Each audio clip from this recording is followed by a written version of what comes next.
Hello friends, welcome to my channel.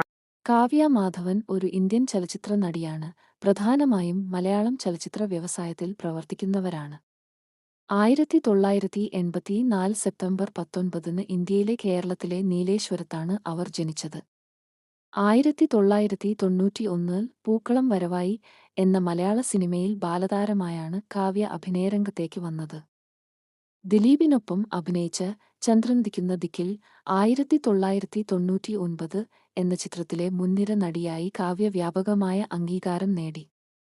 On സ്ക്രീനിൽ ജോഡിയാക്കി തന്റെ കരിയറിൽ ഉടനീളം കാവ്യ നിരവ. കാവ്യ മാധവൻ ഒരു ഇന്ത്യൻ ചലച്ചിത്ര നടിയാണ്. പ്രധാനമായും മലയാളം ചലച്ചിത്ര വ്യവസായത്തിൽ പ്രവർത്തിക്കുന്നവരാണ്.